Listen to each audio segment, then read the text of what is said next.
बिस्मिल्लाहिर्रहमानिर्रहीम। Last video में हमने एनालाइज करके जर्नल बनाना सीखा था।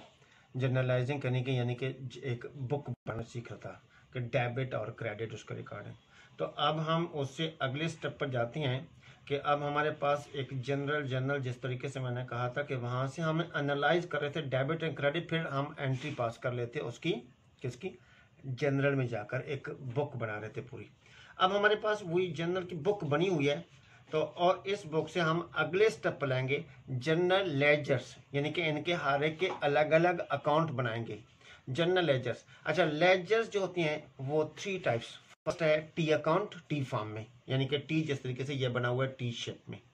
उसके बाद सेकंड नंबर पे जो लेजर बनाएंगे वो हम क्लासिफाइड फॉर्म, और थर्ड नंबर पे बनाएंगे हम लेजर, वो बनाएंगे हम कौन से फॉर्म में, self balancing form, running balance form भी कहलाता है। ठीक है। अच्छा जी, तो हमने पहले टी फॉर्म में पहले बना रहे हैं जनरल, यानी कि यहाँ पर जितने भी अकाउंट हमारी मिस्टर राहत की बुक में लिखे हुए हैं, इन मिस्टर राहत की बुक में कैश भी लिखा हुआ है, बैंक भी लिखा हुआ है, हमारे पास प्रीपेड इंश्योरेंस भी लिखा हुआ है, जितने भी अकाउंट बने हुए हैं इन सब अकाउंट के हमने अलग अलग क्या बनाने हैं, लेजर बनाने हैं। अलग अलग अकाउंट को सेपरेट करना है, जिसमें मैंने जब फर्स्ट हमारी वीडियो थी जिसमें मैंने अकाउंटिंग की डेफिनेशन, तो मैंने कहा था कि क्लासिफिकेशन, अब ये वो क्लासिफिकेशन है। ठीक है, यानी कि अकाउंट सेपरेट करना है। तो जनरल लेजर में हमारे पास किसके जनरल लेजर हैं, मिस्टर राहत के जनरल लेजर हैं, मिस्टर राहत लेजर्स, जनरल लेजर, मिस्टर राहत के जनरल लेजर है। मिस्टर राहत की बुक है तो मिस्टर राहत ही बनाएगा। ठीक। अब इसके बाद सबसे पहले देखें, पहला अकाउंट हमारा कौन सा बन रहा है, कैश का अकाउंट। ये टी फॉर्म है। टी की जो राइट साइड है ये क्रेडिट साइड है, और टी की जो लेफ्ट साइड है वो डेबिट साइड है। ठीक है, राइट साइड ये याद रखिएगा, राइट साइड जो है टी की वो क्रेडिट है, और टी की राइट साइड जो है वो क्या है, क्रेडिट, और लेफ्ट साइड जो है वो डेबिट साइड है। ठीक है जी, यहां पर हमें डेबिट या क्रेडिट रिकॉर्ड करने की लिखने की जरूरत नहीं है। डेबिट या क्रेडिट हम यहां पर लिखें तो मैंने अभी लिख दिया, लेकिन नेक्स्ट टाइम मैं इसको भी अगले अकाउंट्स में नहीं लिखूंगे, क्योंकि हमें जरूरत नहीं है इसकी डेबिट और क्रेडिट हाईलाइट करने की। हमें खुद ब खुद पता चल जाएगा कि क्रेडिट साइड जो है वो राइट साइड है, और डेबिट साइड जो है वो लेफ्ट साइड है। ठीक है जी, तो पहला हमारे पास अकाउंट है कैश। देखें यहां पर जहां जहां भी क्लासिफिकेशन हो रही है, जहां जहां भी कैश होगा उसको हम रिकॉर्ड कर देंगे कैश के अकाउंट में। देखें कहाँ है, पहली ट्रांजैक्शन में डेबिट है, दूसरी ट्रांजैक्शन में कैश क्रेडिट है, तीसरी ट्रांजैक्शन में कैश क्रेडिट है, चौथी ट्रांजैक्शन में कैश डेबिट है, और उसके बाद 7th नंबर वाली ट्रांजैक्शन में कैश क्रेडिट है, और 8th नंबर वाली ट्रांजैक्शन में कैश हमारे पास क्या है, डेबिट साइड पे। तो अगर कैश डेबिट है तो हम क्या करेंगे, डेबिट साइड पर रिकॉर्ड करेंगे। ये डेबिट साइड है जी, लेफ्ट साइड, तो हमने कितना अमाउंट लिख दिया, 90,000। अगर अमाउंट रुपीज में है तो यहाँ रुपीज लिख दो, और अगर अमाउंट डॉलर्स में है तो यहाँ डॉलर्स बना दो। ठीक है, अमाउंट रुपीज में है तो रुपीज RS, और अगर अमाउंट डॉलर में है तो डॉलर का साइन बना दो, ताकि पता चले कि अमाउंट किस करेंसी में है। ठीक है, अभी मैंने दो इसलिए बनाया कि ट्रांजैक्शन रुपीज में है तो रुपीज में, और अगर आपके पास जनरल में भी रुपीज में है तो रुपीज में लिखें, और अगर ये डॉलर तो डॉलर्स में हुआ। तो पहली एंट्री में कैश डेबिट था। अब इसका क्रेडिट अकाउंट जो है वो कैपिटल है। किसकी वजह से कैश डेबिट है, मिस्टर राहत ने दिया था उसकी वजह से कैपिटल कैश डेबिट है। तो मिस्टर राहत का अकाउंट क्रॉस पेंडेंस अकाउंट कहलाएगा, यानी कि जो अकाउंट में हम रिकॉर्ड कर रहे हैं उसका दूसरा अकाउंट क्रॉस पेंडेंस अकाउंट है। ठीक है, तो वो क्रॉस पेंडेंस अकाउंट जिसके हमने रिकॉर्डिंग नहीं कर रहे, रिकॉर्डिंग किसकी करें, कैश के अकाउंट में, तो वो क्रॉस पेंडेंस अकाउंट दूसरा जिसकी वजह से कैश डेबिट है, तो वो कौन सा है, कैपिटल अकाउंट। ठीक है, डेट क्या है, डेट आप डाल दें April 1 अप्रैल। तो पहली ट्रांजैक्शन आपने कैश में, दूसरे ट्रांजैक्शन में कैश क्रेडिट है तो आपने अप्रैल क्रेडिट साइड पे आप April 2 की ट्रांजैक्शन है, और 20,000 रुपीज की रुपीज में अमाउंट है 20,000 रुपीज के साथ। अब ये कैश किसकी वजह से क्रेडिट हुआ है? उसका क्रॉसपेंडेंस अकाउंट, उसका अकाउंट, क्योंकि कैश क्रेडिट है तो उसका डेबिट है कोई, वो कौन सा? बैंक। बैंक की वजह से कैश क्रेडिट हुआ। थर्ड ट्रांजैक्शन में फिर अगेन कैश क्रेडिट है, तो अप्रैल 3 पे ही कैश क्रेडिट है जी। क्या है? प्रीपेड इंश्योरेंस, जिसकी मैं लास्ट वीडियो में बात कर रहा था कि एक्सपेंस की जब एडवांस पेमेंट कर दीजिए तो वो एसेट रिकॉर्ड होता है, यानी कि अब यहाँ पर इंश्योरेंस की एडवांस पेमेंट कर दी गई है कैश की सूरत में। तो रीजन क्या है कैश की? देखिएगा अमाउंट 4,000 के साथ कैश क्रेडिट है, और इसकी रीजन या क्रॉसपेंडेंस अकाउंट प्रीपेड इंश्योरेंस। ठीक है। नेक्स्ट नंबर पे अप्रैल 4 पे जो है अब कैश डेबिट है। अप्रैल 4 पे क्या है? कैश डेबिट है।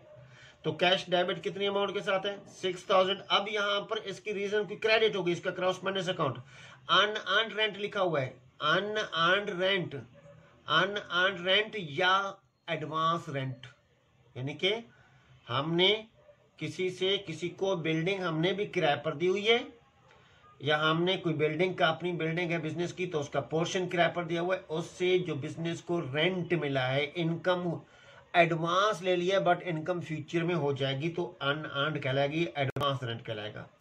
उसके बाद आ जाइए ट्रांजैक्शन नंबर 7 पे। अप्रैल 7 पे कैश क्रेडिट है 3,000 के साथ। ये किसने का डेबिट है? कि कारोबार के मालिक ओनर ने, मिस्टर राहत ने अपने पर्सनल यूज के लिए अमाउंट ड्रॉ कराई है, तो उसकी वजह से कैश क्या है? क्रेडिट है। तो ड्रॉइंग डेबिट, रीजन हमने डेबिट लिख दी। इसी तरीके से अप्रैल 8 पे कैश का अकाउंट अगेन डेबिट है 8,000 के साथ। ट्रेडिंग भी कर रहे हैं साथ साथ में, तो साथ साथ में जो है वो क्या हो रहा है यहाँ पर कि कमीशन भी रिसीव हुआ है, कहीं से कमीशन भी रिसीव होगा, जो वो इनकम होगा, और अगर कमीशन पे करना होगा तो फिर बिजनेस के लिए वो एक्सपेंस होगा। लिहाजा ये इसीलिए कैश डेबिट है, कमीशन रिसीव हुआ है कमीशन की वजह से, तो कमीशन इनकम मैंने पूरा नहीं लिखा, कमीशन इनकम। ठीक है जी। अब हमारे पास देखिएगा जरा, अब हमारे पास इसको करना क्या, मैंने कहा था क्लासिफिकेशन। अब हमारे कैश का एक अकाउंट था, हमने पूरी बुक में, पूरे जनरलाइजिंग में हमने कैश क्या कर दिया है? डेबिट और क्रेडिट जहां भी था उन तमाम कैश को एक ही अकाउंट में, कैश के अकाउंट में लेकर आए। जहां कैश डेबिट है डेबिट साइड पर रिकॉर्ड कर दिया, और कैश क्रेडिट है क्रेडिट साइड पर रिकॉर्ड कर दिया। ठीक है जी। अब हम बढ़ते हैं अगले स्टेप की तरफ। अगला स्टेप ये हमारे पास है कि हमने इसका टोटल करना है। ठीक है। तो टोटल में डेबिट साइड को टोटल करेंगे, डेबिट साइड और एसेट और एक्सपेंस की पहले कोशिश करें कि डेबिट साइड ही टोटल करें, इसलिए कि एसेट्स डेबिट साइड ज्यादा होगी और कैश जो क्रेडिट साइड होगी वो कम होगी उस एसेट की, इसलिए मैं भी डेबिट साइड को टोटल को कर रहा हूं। तो 90,000 प्लस 6,000 प्लस 8,000 अकाउंट। ठीक है। ये अमाउंट आ गई टोटल 1,04,000 की अमाउंट। कितनी आ गई अमाउंट? टोटल 1,04,000 की अमाउंट टोटल आ गई। 1,04,000 की अमाउंट टोटल आ गई। किस साइड पे? डेबिट साइड पे। इसका मतलब है डेबिट साइड पे जो अमाउंट है वो 1,04,000 की। अब क्रेडिट साइड वाली अमाउंट कितनी है? 20 प्लस 4 प्लस 3 23,000। तो क्रेडिट वाली साइड वाली अमाउंट 23,000 है, डेबिट साइड वाली अमाउंट 1,04,000। तो डेबिट साइड वाली अमाउंट ज्यादा है, जो कि मैं पहले भी बता रहा था। तो डेबिट साइड वाली अमाउंट में से क्रेडिट साइड वाली अमाउंट कितनी है? 27,000। तो 27,000 माइनस करेंगे, और तो कितना? 77,000 के साथ डेबिट साइड ज्यादा है, और 77,000 के साथ क्रेडिट साइड क्या है? कम है। जो साइड कम होगी उसी साइड पर हमने लिखना है balance carried down, CD carried down, या CF भी लिख सकते हैं, कैरीड फॉरवर्ड। और डेट लिखनी है इसी मंथ की, लास्ट डेट लिखनी है। इसका मतलब है अप्रैल 30। मंथ की लास्ट डेट को हम क्लोज करते हैं, क्लोज कर रहे हैं। तो लिहाजा अब जो साइड जितनी अमाउंट के साथ कम थी क्रेडिट साइड, उतनी अमाउंट के साथ हमने बैलेंस सीडी करके लिख दिया। अब ये अमाउंट दोनों तरफ 1,04,000 की अमाउंट होगी। अच्छा देखिएगा, मैंने लिखा तो छोटा है, लेकिन ये दोनों साइडों पे जो टोटल है वो एक ही लाइन में आना चाहिए। 1,04,000 1,04,000। इस टोटल के ऊपर जो साइड कम होगी तो वो उसमें कैरी डाउन होगा बैलेंस, कैरी डाउन। अब इसी को यानी कि इसका मतलब है कैश 77,000 का कैश बिजनेस में अभी मौजूद है। ठीक, ये बता रहे हैं।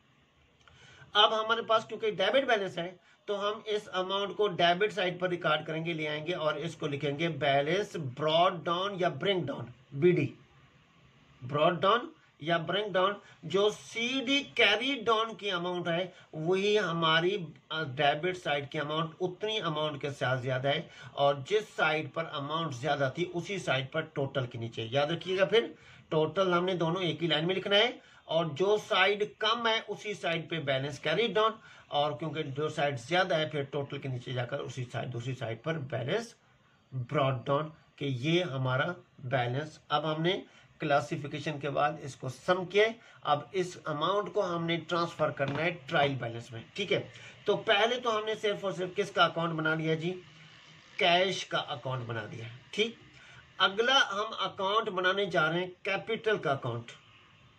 किसका अकाउंट, कैपिटल का अकाउंट।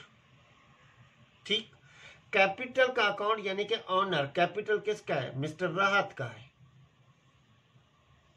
कैपिटल का अकाउंट अलग बनेगा और ड्राइंग जो मिस्टर राहत ने ड्रॉ कराई है उसका अकाउंट अलग बनेगा। ठीक है जी। अब यहां पर देखिएगा कि यहां पर जो है अब मिस्टर राहत का अमाउंट यानी कि कैपिटल जो कारोबार के ऑनर ने, मालिक ने पर्सनल यूज के लिए ड्रॉ कराई है, तो हमने यहां पर लिख दिया ईयर था 2008। ठीक है जी। अमाउंट जो है वो किस में है, रुपीज में है, डॉलर में है तो डॉलर का साइन बना दिया। ठीक है, अब अप्रैल 1 को ही कैपिटल अकाउंट, इसको अप्रैल 1 को ही कैपिटल क्रेडिट है 90,000 के साथ। अब राहत के अकाउंट जनरल में राहत ने कैपिटल मजीद कहीं इंट्रोड्यूस नहीं कराया, एक ही ट्रांजैक्शन थी, तो इसको भी हम क्लोज कर देते हैं। 90,000 के साथ मिस्टर राहत के अकाउंट में 90,000 के साथ क्रेडिट है, और डेबिट साइड पर क्यों अमाउंट नहीं, जीरो अमाउंट। तो डेबिट साइड अब कम अमाउंट है, कितने के साथ, 90 के साथ। तो बैलेंस इसका मतलब है कैरी डाउन जो बैलेंस है आपका अप्रैल 30 को वो कितनी अमाउंट है, 90,000। यह है बैलेंस कैरी डाउन, इसको क्या कहेंगे, सीडी, कैरी डाउन। 90,000 की अमाउंट लिख दी, टोटल भी कर दिया जैसे हमने पिछले अकाउंट में जो आपके सामने ऊपर है कैश के अकाउंट में, जिस साइड पे कैरी डाउन है उसका भी टोटल किया, जिस साइड पे अमाउंट ज्यादा है उस साइड का भी टोटल किया। अब कैरी डाउन हमारे पास डेबिट साइड पर आ गया, तो अब हमारे पास बैलेंस ब्रॉड डाउन जो होगा वो हमारा आ जाएगा किस साइड पे, क्रेडिट साइड, क्योंकि क्रेडिट साइड 90,000 रुपीज के साथ ज्यादा है। तो अगले मंथ की फर्स्ट डे यानी कि अब मई की फर्स्ट डे, या अगर आप इसी मंथ का क्लोजिंग कर रहे हैं तो अप्रैल 30 को ट्रायल बैलेंस में अमाउंट ट्रांसफर होता है, फिर अप्रैल 30। ठीक है जी, तो लास्ट डे फिर उसी की। ओके, उसके बाद हम करते हैं किसका अकाउंट, क्योंकि सारे अकाउंट अलग अलग बनाने हैं, तो उसके बाद अकाउंट बना रहे हैं अब हम बैंक का अकाउंट। ठीक है, यहां तक कि अगर हमारे पास बैंक भी अलग अलग हैं, अगर एमसीबी का बैंक है एमसीबी का अलग अकाउंट बनाएंगे। ठीक है, और अगर यहां पर एचबीएल का बैंक है एचबीएल का अलग अकाउंट बनाएंगे, यूबीएल है यूबीएल का अलग अकाउंट बनाएंगे, हर बैंक का अलग अकाउंट बनाएंगे। बेशक बाद में ट्रायल बैलेंस में अमाउंट जो है हम कंट्रोल अकाउंट बनाकर उसका बेशक साथ लेकर जाएंगे उसको एक ही बैंक अकाउंट के नाम से। ठीक है, अब यहां पर देखें बैंक अकाउंट हमारे पास 2008 अप्रैल 2 में, तो अप्रैल 2 में जी बैंक अकाउंट डेबिट है 20,000, तो हम 20,000 के साथ बैंक को क्या कर देंगे, डेबिट साइड पर रिकॉर्ड कर देंगे। ठीक है, उसके बाद अब हम तमाम ट्रांजैक्शन, आपके पास बुक है मिस्टर राहत की, जर्नल है, तमाम ट्रांजैक्शन में देखते हैं कि बैंक कहीं पर और डेबिट या क्रेडिट है। अच्छा, इसकी रीजन देखिएगा। अब बैंक डेबिट था तो इसका क्रॉस पेंडिस अकाउंट, जो कि रीजन जिसकी वजह से कैश अकाउंट क्रेडिट है, तो कैश यहाँ पर रीजन लिख देंगे, क्रॉस पेंडिस अकाउंट आपका कैश है। बैंक देखते हैं कि ये बैंक हमारे पास ट्रांजैक्शन नंबर 5 पे जो है वो बैंक अकाउंट क्रेडिट है 2000 की अमाउंट के साथ, और इसका रीजन क्रॉस पेंडिस अकाउंट सैलरी अकाउंट है।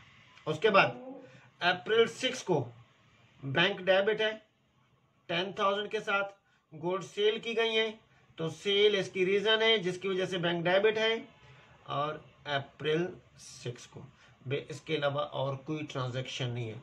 जरा इसमें देखिएगा, इसकी मैंने कहा ना कि एसेट की डेबिट साइड ज्यादा होगी, तो बैंक एसेट है इस वक्त शो हो रहा है, बैंक अगर क्रेडिट साइड ज्यादा होगी तो फिर बैंक लायबिलिटी बन जाएगी।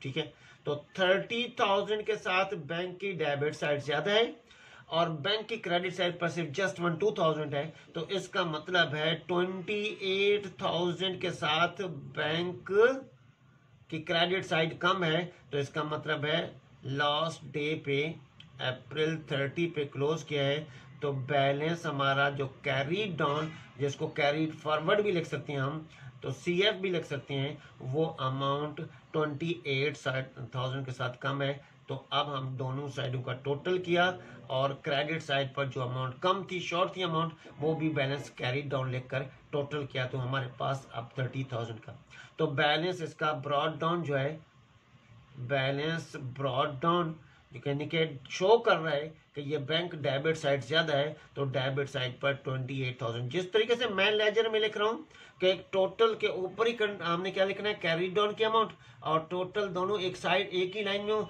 और उसके नीचे हमने बैलेंस ब्रॉड डाउन लिखना है। ठीक है, उसके बाद हम बना देते हैं प्रीपेड इंश्योरेंस, क्योंकि हर अकाउंट प्रीपेड इंश्योरेंस,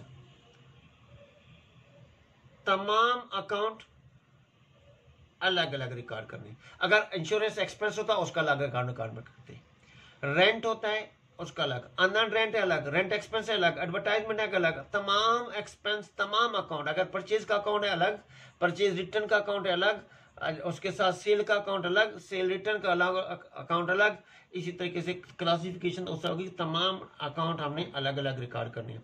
तो प्रीपेड इंश्योरेंस अमाउंट रुपीज में 2008, अच्छा अमाउंट रुपीज में 2008। ठीक है जी, अब आप देखिए इस ट्रांजैक्शन में अप्रैल 3 पे अमाउंट जो है वो प्रीपेड इंश्योरेंस 4,000 है, और इसकी रीजन क्या है, कैश अकाउंट। ठीक है, अब प्रीपेड इंश्योरेंस कहीं पर नहीं है तो इसको भी क्लोज कर देते हैं। 4,000 के साथ डेबिट साइड ज्यादा है और क्रेडिट साइड पर किसी किस्म की कोई अमाउंट नहीं है, जीरो, तो इसका मतलब है क्रेडिट साइड जो है वो 4,000 के साथ क्रेडिट है, कम है, तो 4,000 balance carry down credit side पे। और इसका जैसे मैंने बताया कि डेबिट साइड ज्यादा है तो डेबिट साइड को बैलेंस ब्रॉड डाउन लिखेंगे, और ब्रॉड डाउन हमारा डेबिट साइड पर आएगा। ठीक है, ये इसी तरीके से तमाम अकाउंट हम कंप्लीट करेंगे। ठीक है, कंप्लीट करने के बाद हमने इस अमाउंट को ट्रांसफर करना है, अब जनरल लेजर से ट्रायल बैलेंस में अगला प्रोसेस में ट्रांसफर करना है। ठीक है, हम नेक्स्ट वीडियो में इंशाल्लाह ये लेजर कंप्लीट करने के बाद हम अमाउंट को ट्रांसफर भी करेंगे, कहाँ, ट्रायल बैलेंस में। अल्लाह हाफिज।